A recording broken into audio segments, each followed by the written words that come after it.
Well, first of all, welcome to this late hour, the last session of the conference. So I'm sure everybody's pretty beat by now. So I'll try to make it interesting. And thank you very much for hanging in there so late.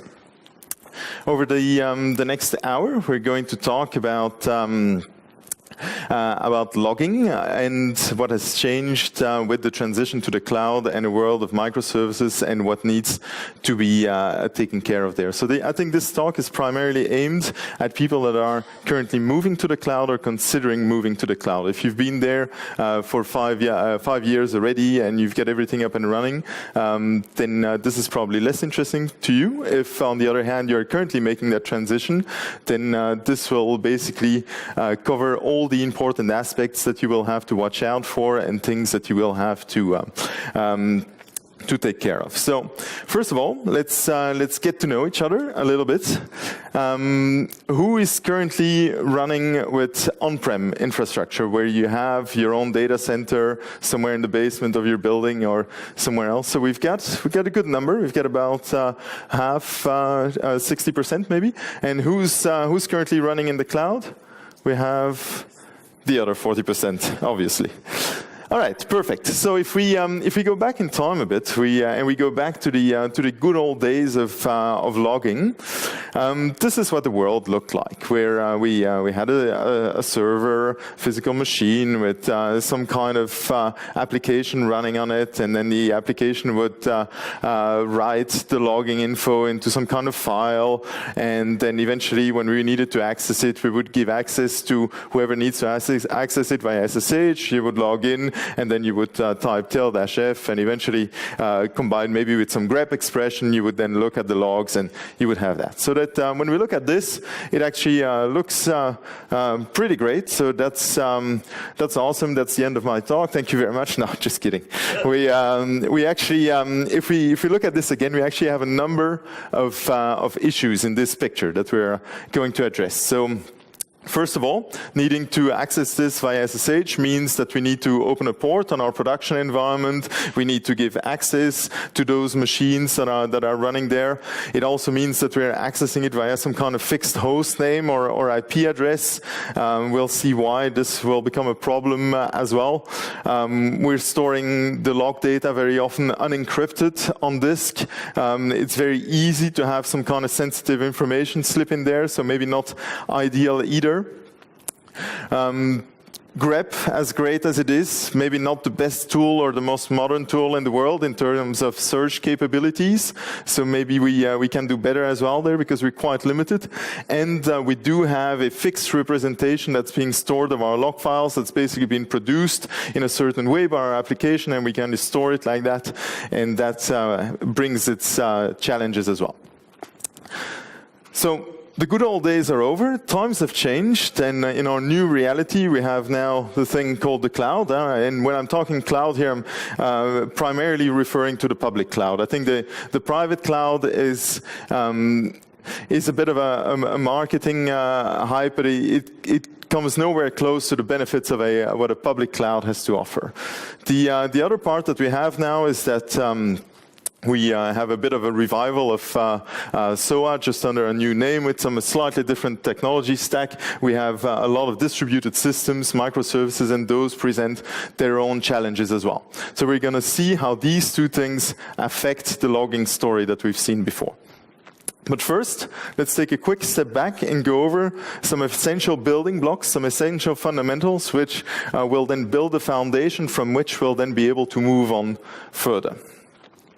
First of all, why?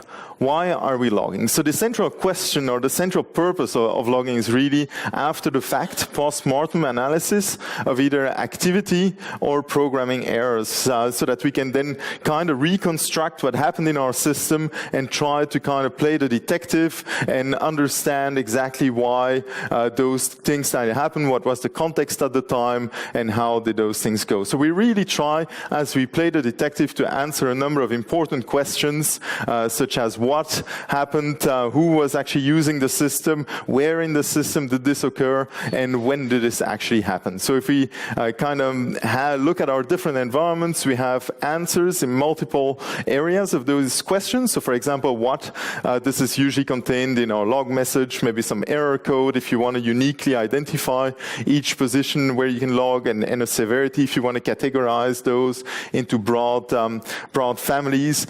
Who was actually using our system, which account was performing that action, which user for that account maybe, which session for that user, which request within that session actually triggered those things, where did it happen, in which application, which module within that application, which class, and when, at what time, on which host, with which process was it running, and which thread, where exactly in time did this happen when we had it there. And so when we kind of look at those things, we really have two questions that come up. First of all, how can we capture all this information without being at a humongous amount of work to actually do that? And how can we actually ask questions, or how can we ask these questions and get the relevant answers?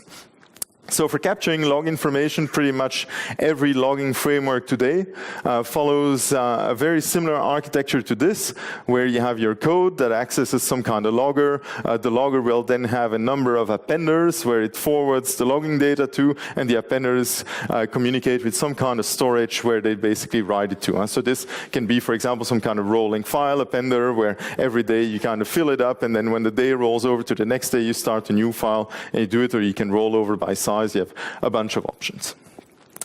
So logging quite easily, if you have a regular logging statement where you do logger.info, something in your code, what do you have? If we look at our questions, where we're able to answer what actually happened, because we have our message, we have maybe some code, some severity, and we can actually, from the environment, derive the timestamp, the process ID, and a bunch of things. What we can't really find out with that is which was our user, except if we explicitly concatenate the strings, or we kind of add it there, or we can't really find out which application was doing it, or which request, or which session. So we kind of need some other tools as well to be able to answer those questions. Now, luckily, our logging frameworks today do provide those tools in the form of the map diagnostic context, also called the MDC. And this is basically some kind of thread local key value store where the application is able to store some data, and that data can then later be retrieved by the appender. And so this is actually quite useful because it lets us do things like we put the current account, or we put the current user, or the current request ID or session ID in the MDC, and every logging statement that will then happen on that thread will then have access to that information as well. So that all of a sudden we're now able to answer all these questions as well when we issue a logger.info call, so that we then have a complete idea of what we have. So when you actually issue those statements, those put statements to actually populate the MDC, there's a number of places where you have to do it. First of all, obviously, when a request enters the application, if you have some kind of HTTP, HTTPS type of interface to the outside world, whenever a new request comes in, you probably want to inspect it for some kind of existing session or request ID that you have. If you don't have one, you probably want to create one, assign unique IDs, and then put that in there so that every logging call happening there, from there on, will be associated with that request or with that session ID. The same thing, of course, if you have some kind of asynchronous processing, picking up messages of a queue, some kind of worker that's polling the queue and getting messages there. As you start processing the message, you want to start recording those things to make sure all the interactions are properly tagged with the additional information that you need. Same thing if you have some time-based processes, some kind of cron thing that starts at a regular interval, you need to have those things as well. And also, last but not least, if within your code you made some asynchronous call, and that code will start executing on a different thread. This is a problem as well, because remember, the MDC is thread local, so this information needs to be manually passed to the other thread, and then you have to repopulate it once you're over there. Quite important as well, a lot of the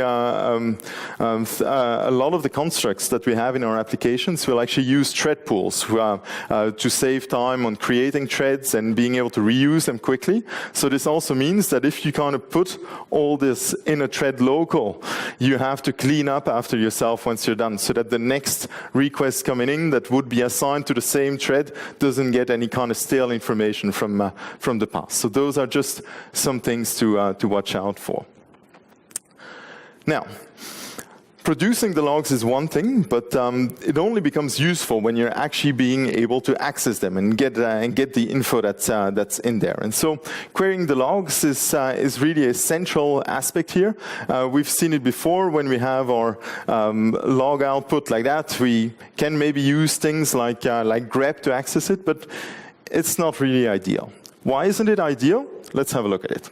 First of all, we have things like truncation, because this has been made for some kind of fixed width output so that it looks nice on some kind of terminal that you're running when you maybe develop your application. So there is not an infinite amount of width. So to be able to have nice columns, some things are truncated at fixed lengths. Once that information has been truncated, it's lost forever. You cannot get it back.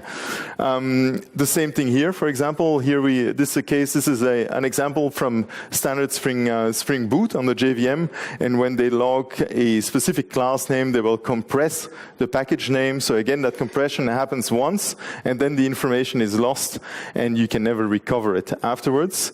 The messages like this only look great when they're on a single line. As soon as you have some kind of line breaks in there, it kind of messes up your formatting as well. And it doesn't simplify things in terms of grepping either, so not so great. And we're actually missing all our information from our NDC by default here, so we have to do better. How can we do that? The trick is decoupling storage from representation. So very often, in what we've seen there before, the appender has some kind of layout and formats everything, and you store it in already pre-formatted, and then you read that pre-formatted representation in some kind of viewer.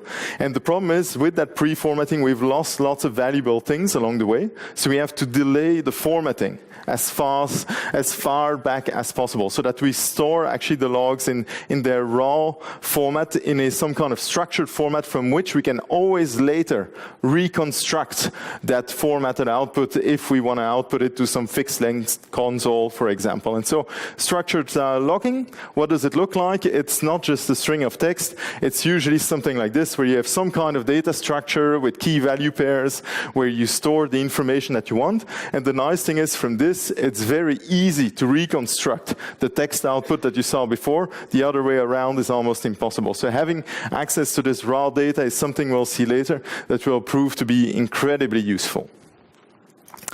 Now, those are kind of the foundations. And if we kind of move to the cloud now, we have actually a number of new realities, new challenges to deal with. The first one is that the cloud brings, and certainly the public cloud, a direct correlation between your use and what you're going to pay. The more capacity you provision, the higher your bill at the end of the month. So this is actually something that's never been really true on-premise, because everything's a sunk cost. You've already paid for those machines, you've already paid for those disks. It is something that is not really related immediately to the capacity, versus on the cloud, it's very direct. You save another megabyte, you pay for that megabyte, and done. Or you spin up another virtual core and you pay for it, and you turn it off and you stop paying for it. So basically, this means that any kind of spare capacity that you have in a cloud environment like that is just really wasted money, because you're actually paying for things that are not actually moving the business forward. You just have them ready in case you're going to need them, but currently they're not doing any kind of meaningful work for your customers or for your business. So you're actually just paying for things that you don't use, which is something you should try to minimize as much as possible. To be able to address that, to always kind of pay for the right thing that you currently need, we have the possibility to change the size of our systems, to scale them in or out, to add more machines. We usually do this based on some kind of alarm conditions, where, for example, we would say that our CPU utilization average over the last 5 minutes has increased above the certain threshold. We're going to need more machines if we don't want to ruin our response times, for example. And so that's the corrective action that you take, add more machines, or if it kind of drops below, you kind of take it out as well. And so the nice thing is that this is not something that you need to do manually anymore. We have auto-scaling available, where basically the cloud will monitor that itself, alarms will be triggered automatically, and those corrective actions will be engaged automatically as well, so that basically dynamically the cloud will adjust the amount of resources to what you're actually using, and this will then automatically also adjust what you're actually paying. This is actually fine granular these days, so if you are on EC2, for example, on AWS, you pay by the second for your instances. So if you shut them down, it's exactly at that second that you stop paying for them. So this is something new they came up with in October. Before it was by the hour, but now it's actually much more granular. So, in some kind of auto-scaling world like that, how do things look like? If we have some kind of a load balancer and we have a bunch of instances and requests come in, these requests get balanced across those different instances, then our application will be producing some log output that lands in files on the disks of those instances, and then we can access them with SSH like we did before with tel-f, and maybe some grep expressions. Actually not too bad if we look at it like that, except of course that we've seen that our capacity will change over time automatically based on our usage. So if, for example, our CPU load is average right now, and we've defined some thresholds when we want to start scaling out and scaling in, and the CPU load starts rising, so the system starts to provision additional capacity. We can access them via SSH as well. All that's still good.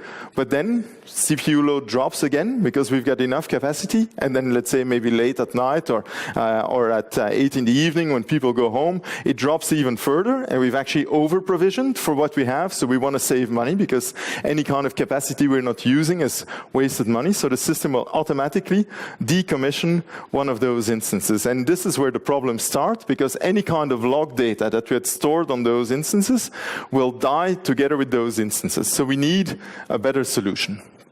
Luckily, we've had much better solutions available for a long time. Centralized log servers, very mature, very convenient way to aggregate all your logs from multiple machines where you can then store and backup them. They're indexed, they're made searchable. Lots of very, very valuable features, so you can send your logs out there in real time.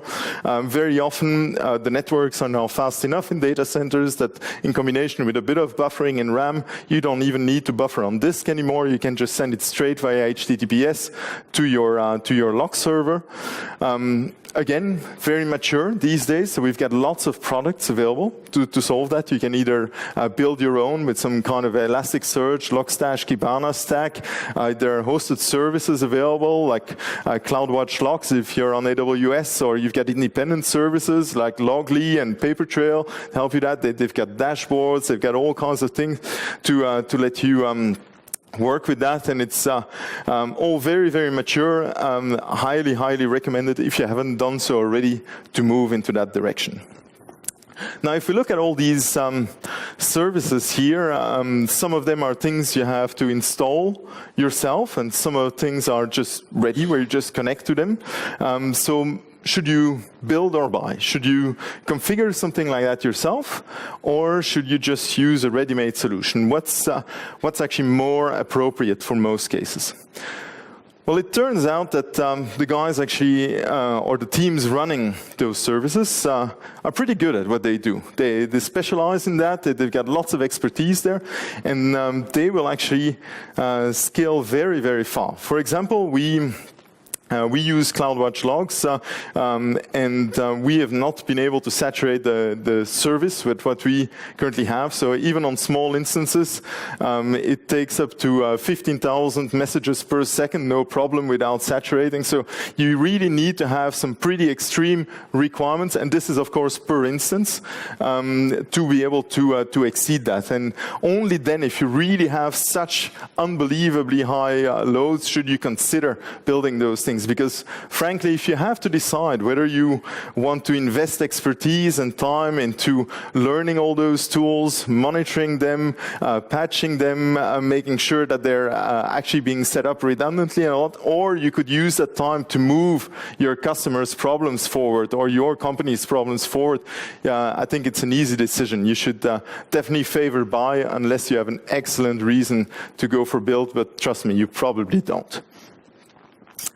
Now, when writing the logs to those servers, there are two options that you could use in most environments. You could either use something like an appender that's directly integrated with the logging framework of your platform of choice that would directly, within the memory of your application, transfer the messages with probably some kind of buffering that you want to have to kind of decouple the network round trip times from the execution times in your application. Or you could use standard out, where you just write to standard out, and then you have some kind of agent where it's being piped to and being forwarded. So these have kind of advantages, disadvantages that you have to kind of evaluate based on your situation. For example, if you use an appender, the good thing is it's tightly integrated with your logging framework. It's also a bad thing that could be considered because, of course, it's only made for that one logging framework. It's very specific. It runs in the same process as your application as well. So this has certain advantages in terms of packaging. It's all just part of the one big bundle that you produce. It's also easier to debug across. For example, you have direct access to the same data structures that your application has, so you can access those directly. There's no need to take any intermediate paths. Standard out, on the other hand, has the beauty of being very universal.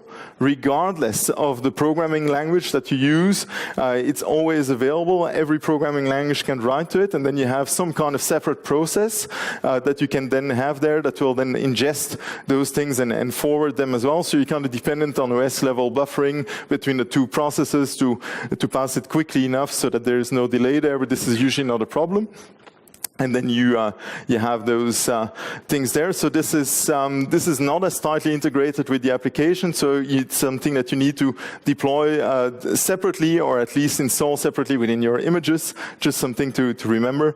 And you also have to serialize your data first in some kind of format that you write, then to standard out, and then that serialized format has to be deserialized and be used there. So there's no direct access to the in-memory data structures with specific typing. So this is something to remember, that, for example, if you have things like line breaks and all that within your logging messages, the line break will not be the natural delimiter within your different messages. You have to specify some kind of unique thing so that when the stream of bytes comes to standard out, the agent is able to cut it into individual messages before forwarding it to the logging server. So just something to think about if you go down that path.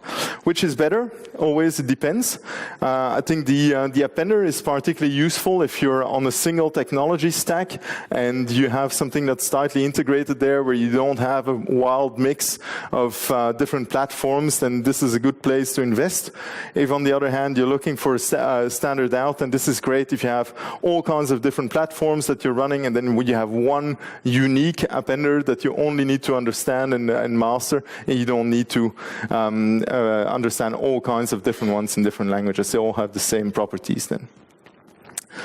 Now, We spoke about the direct relationship between capacity and cost, and log retention is an important factor here. How long, when you're actually producing all that log data, do you want to keep it around? Because if we look here at this little graph over time, the more data you accumulate, let's assume you accumulate logging data at a more or less linear rate, will also trigger a linear increase in storage costs for that logging data. So this is something that you have to balance against the usefulness of that data.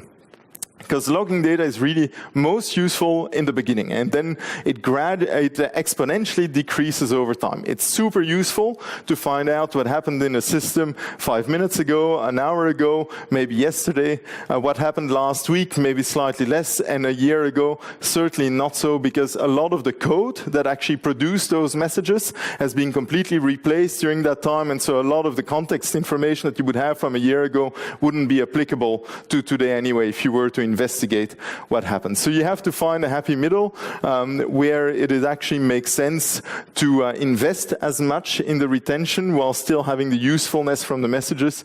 An infinite retention is very often not useful at all, or doesn't make economical sense. So just pick something where it is appropriate for what you're preparing to have there.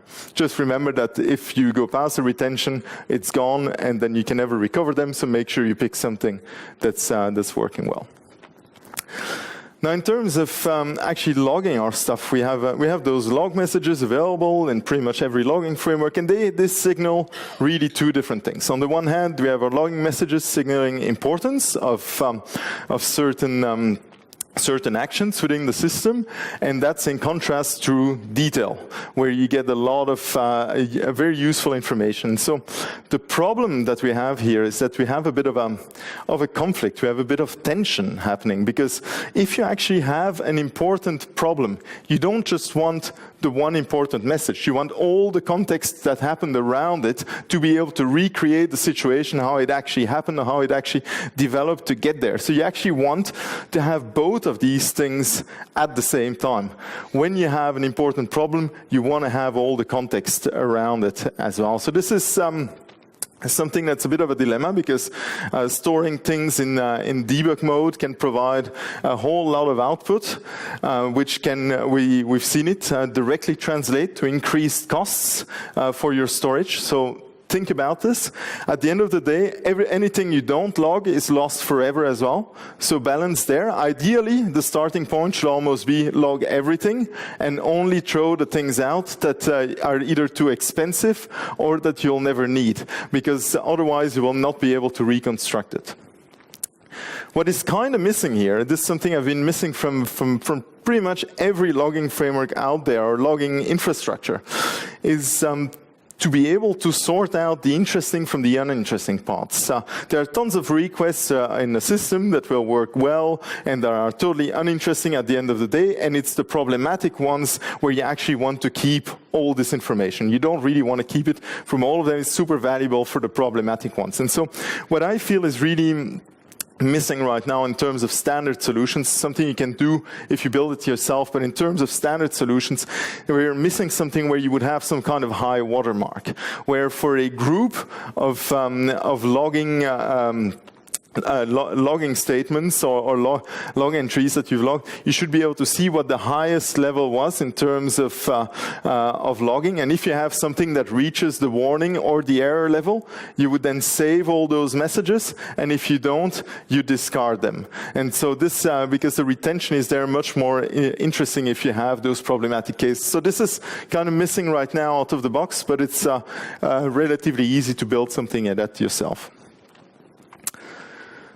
Now, we don't just have our single systems anymore these days. We very often have distributed architectures, and we have our own set of challenges to deal with there. So let's again quickly find out where we all stand in the room. So who is currently working on some integrated systems, sometimes also called monolith, where you just have one major deployable? So we've got about...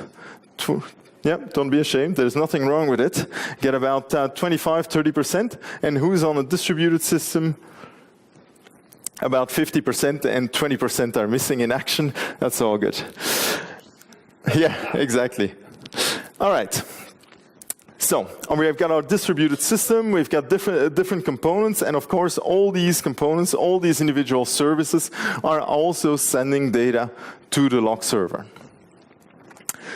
And so the interesting thing here, of course, is that we want to be able to answer these questions, this what, when, where, also across systems. We want to be able to find out exactly the entire flow of a specific user, of a specific request through all our different systems so that we can trace it all the way there. And so to be able to trace that flow, we again have to use our MDC, which we talked about in the beginning. And we don't just keep it within one application, where we have to propagate it from application A to application B to application C to keep this context around. So usually when it initially enters our system, we will either assign it a unique request ID or create a session or reuse whatever information we have in a session about accounts, about users, and we put all that in the MDC.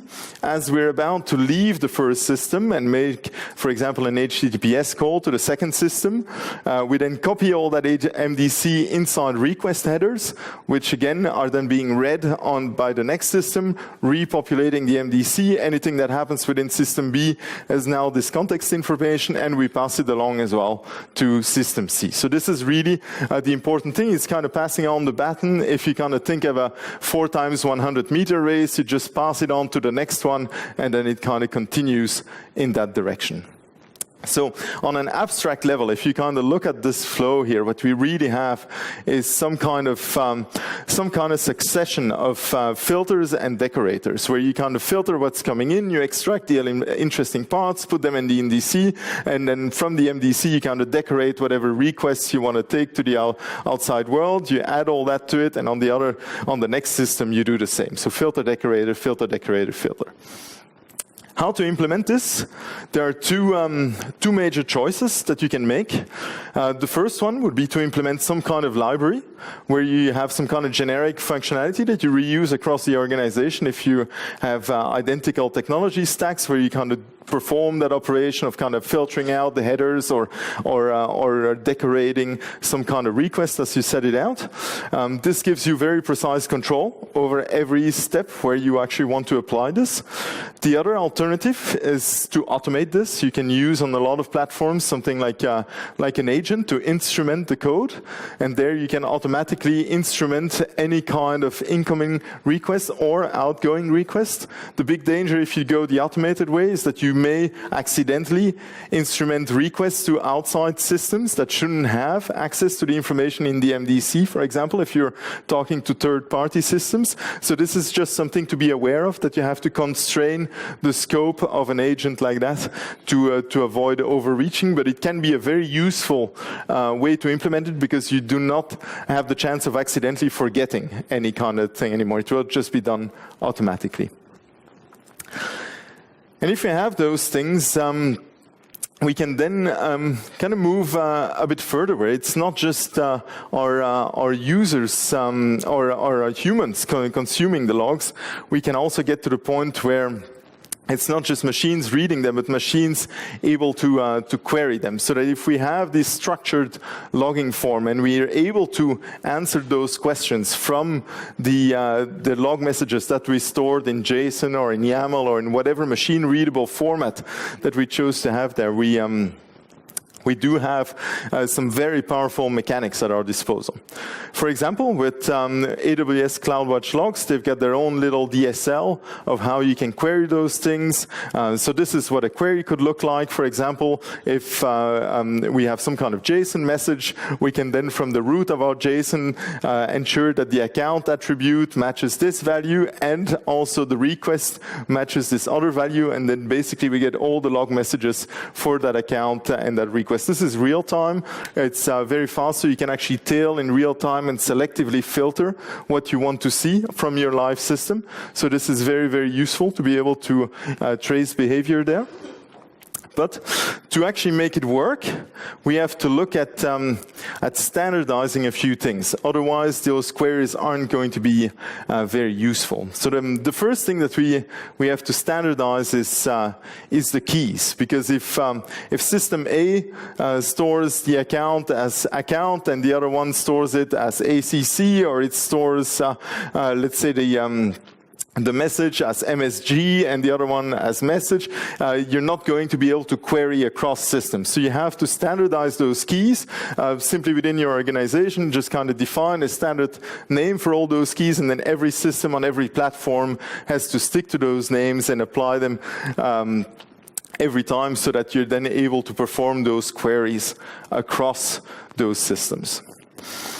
But even there, it's usually not enough there, because we're very often not just interested about the keys, we're also interested in the values. And it's possible for some subtle differences to creep in here as well that make it very difficult to query across systems as well. So for example, here, the logging level, it's very easy for a system with a certain framework to store a warning as warn, and for another one to store warning in there, or just a capital W. So you need to standardize those values as well to make sure that if you want to search for all warning messages, you actually put out a query that then matches the output of all the different services that have been writing to the centralized log server. So this is just a small detail. I think timestamps or any kind of date or any kind of thing that requires special formatting that you're actually going to be searching for should then be in some kind of common agreed format that you have for all those things. So if we kind of recap all this, if we kind of bring it all back to together, those are like the big pillars of really what matters if you wanna implement all this. I think the big thing, total no-brainer today. Don't just save things on file. I think that's something that definitely belongs to the 20th century. Today we've got very mature services for aggregating logs. I think this is something where there is no excuse, even on-prem, to not be using that. If you face the build or buy decision, make sure you have a very, very good reason if you choose the build route, because the buy route is actually very powerful, very cheap, and very effective. So in the vast majority of the cases, it will be the far better choice for you and for your company. Decouple the representation of your logs from what you what you're actually storing and what you're actually viewing later, so that you're then able to transform the view into any kind of view that you want, or you're able to query it, not just humans, machines as well, that you're able to issue those queries. That's of course only possible across services if you standardize not only the keys but also the values, and all this together lets you answer the all-important questions, to play the detective about what happened in your system, with what happened, who did it, where did it happen, and when did it happen. A bit of a Cluedo type of situation. So this pretty much summarizes everything. So who am I? My name is Axel Fontaine. I'm actually based here in Munich, so this was very comfortable for me to come here today. Didn't have to travel halfway around the globe. I'm a Java champion. I've been in the industry for about 20 years. I've been doing a lot of work around continuous delivery and immutable infrastructure. And these days I run a company called Boxfuse. We have two products on the market. One you probably know about, or many of you are probably using it as well, is Flyway. It's for the evolution of relational database schemas over time, ensuring consistency across all your instances. It's widely available, very supported. It's open source, and it has, I think this year it will have 5 million downloads. So if you haven't adopted it already, I think the important thing is to use a tool to solve that problem and just don't do it yourself. The other thing that we do is we have a platform called Boxfuse for continuous deployment on the AWS cloud, where we deploy JVM, Node, and Go-based applications with zero downtime and immutable infrastructure. We use minimal images, and we do all the orchestration for you as well. And we have first-class support for all the centralized structured logging I told you about today, where it's all deeply integrated in the solution that we have. So this is my Twitter handle, and otherwise this is what I had for today. Thank you very much for your time.